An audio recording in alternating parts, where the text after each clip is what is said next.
And we're live. Hi there, everyone.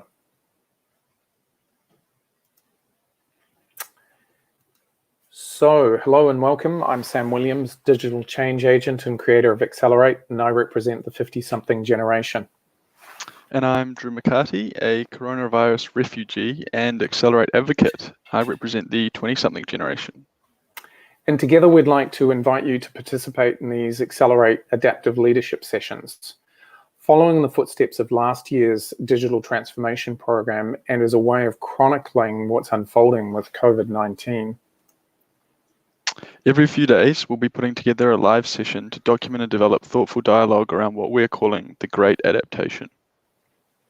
And in this episode, we're wanting to explore what is fast becoming the new normal in a time where we've had to come to terms with an accelerated change, and that, as of recording, has more than 1/3 of the world's population in lockdown. We decided on the term the Great Adaptation because it conveys the seriousness of this challenge. Drawing on the naming of the Great Depression in the early 20th century, the novel coronavirus outbreak is set to fundamentally redefine how we live, work, and play for a long time to come, just as the Great Depression did almost a century ago. And like many, we at Accelerate have had our schedule of face-to-face activity for the year scuppered. And these sessions are part of a rapid pivot to how content from Accelerate is going to be delivered going forward. Given this, please bear with us as we work through a new way of working ourselves. And with this in mind, we really want to hear what you're thinking and how you're progressing as we recover from this pandemic. So please share your thoughts by commenting below with what you want to hear from us, or if you'd like to contribute in some way. Great. So thanks for joining us. And let's get started. So Drew, tell us what alerted you to the pandemic. Tell the audience a little bit about what you were doing in China. Well, as I mentioned, I'm a virus refugee of sorts. I normally live in Shanghai in China, but I'm currently living and working remotely from the hometown of Auckland, New Zealand. In China, I work for a startup called TileTech. We provide anti-counterfeiting solutions to brands who sell products in China using high-tech labels and blockchain ledger technology. We also offer them much richer real-time insights into their customers than what's normally available to them, thanks to the way our ecosystem works, which helps to inform their product and marketing strategy decisions. With respect to the outbreak, we started seeing talk of the virus in the news in China sort of early to mid-January, and it escalated fairly quickly. I already had a trip scheduled to New Zealand for the Chinese New Year period, but the few days before I left were fairly fraught, wearing masks to work, avoiding public transport, but this was well before the seriousness of the situation was really apparent. Okay, and so what has that meant for your business and you personally now? From a business perspective, we certainly had a very slow, essentially standstill 4 to 6 weeks while China was shut down. That's rapidly accelerating again now, and we were never really sat still. We gave us the opportunity to work on some brand new projects, which are proving really exciting. For me personally, well, I bought 6 days worth of clothes to New Zealand, and I've been here for about 10 times that long now, which has meant a lot of washing. But I'm fairly lucky that work and living is both quite flexible for me. Although it is slightly disconcerting not knowing when I'll be able to return to my current abode and wear some different clothes. Okay. So I guess question back to you, Sam, is how has it unfolded from your perspective? Yeah, it all started to get rather real on my last trip to Sydney from New Zealand. We were staging a conference, and in the space of less than a week, we went from a restriction of gatherings of over 500 people to a scenario where 14-day self-quarantine regime was being imposed on travellers returning to New Zealand and entering Australia. And strangely, the realization of what was unfolding actually related to your return from Shanghai.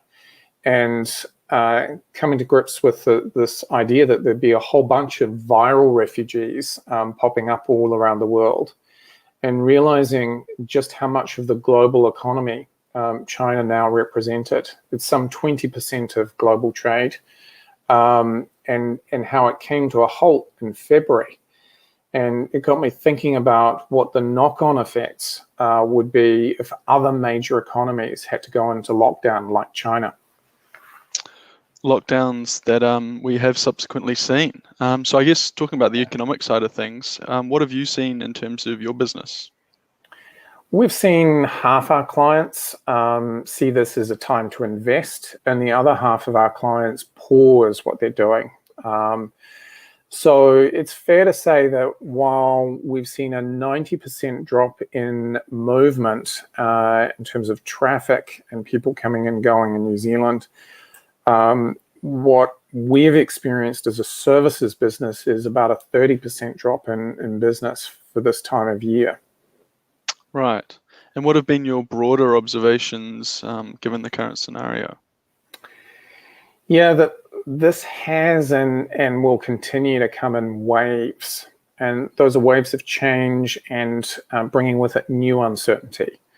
We've kind of all experienced the start of the day or our day dealing with one big shift, like how we're going to homeschool.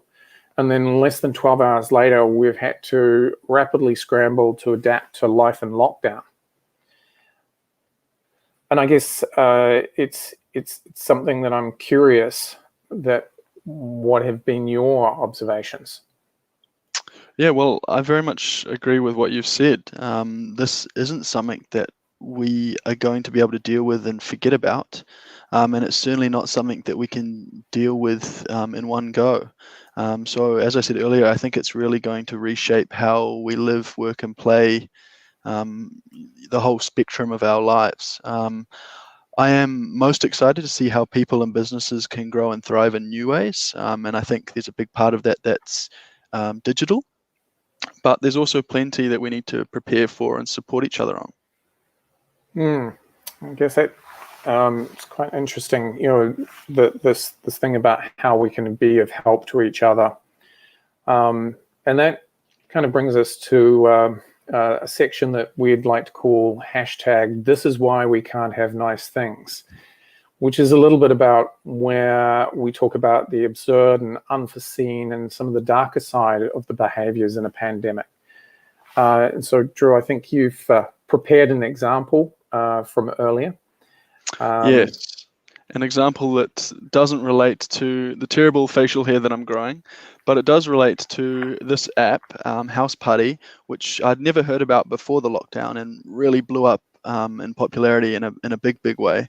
But very quickly, there were rumors running around. I got all sorts of messages from friends and family saying that it had been hacked and that people were losing money and all sorts of things. But it was always a friend of a friend. And so it turns out that it hadn't been hacked, but it was a corporate smear campaign to bring down House Party in the face of their increasing popularity. And it worked quite well. I had lots and lots of friends that have deleted it and not gone back, whether or not the rumors were true. So it's certainly interesting to see some of these why we can't have nice things examples on a corporate competition level. I guess that's kind of an interesting aspect of things, that when we think back, there are historical precedents for this as well. So I was listening to something on the BBC yesterday around Blitz spirit during World War II, and how we have this sort of very nostalgic, rose-tinted view of what the Blitz spirit was like during the Second World War. But what they were saying is that one of the problems that there were is that there were a lot of houses being burgled during air raids, and petty crime was rife through London at the time of the Blitz. And I guess this is an aspect of human nature that is kind of the opposite of the positive side. That's we want to lean into for a moment. Yeah, and I think it's similar to, other major natural disasters in recent years where there've been similar stories of looting and petty crime, and it's unfortunate, but I guess for those less privileged, they're kind of opportunist crime that comes about when there seems to be an opportunity. But Sam, what was your example of the "this is why we can't have nice things" topic? Yeah, it was actually around shipping containers and the global shortage of shipping containers. So this was an example of how if 20% of the world's economy suddenly stopped shipping goods worldwide, there is a knock-on effect, which is quite surprising. Or at least it's not surprising on one hand, but kind of not something that you would generally think about, is that if you don't have inbound shipping containers, then there is a shortage of empty containers to export with. And so what it's done is caused a knock-on effect to our ability to export everything from chickpeas to coffee. Well, so that'll be why coffee's getting more expensive. And it's interesting thinking about this efficiency-driven move to just-in-time supply chains over the last few decades. When a single part of that supply chain falls down, the whole system does. From talking about coffee, it's already extortionately expensive in Shanghai, although it has been getting cheaper recently. So I'll be quite sad if it's even more pricey when I get back. Yeah, I certainly would be quite grumpy myself if coffee becomes expensive. So I've heard that recovering from the pandemic is going to be on a scale, at least equal, if not greater than recovering to World War II. And I was wondering about your thoughts on that statement. Yeah, I think it's something that you hear talk of, that this is a once in 100 year or a once in a generation type of event. But I don't feel that really does it justice. The magnitude and scale of what's hit us is just starting to become apparent, and it's going to affect every one of us in some significant way, just like a world war.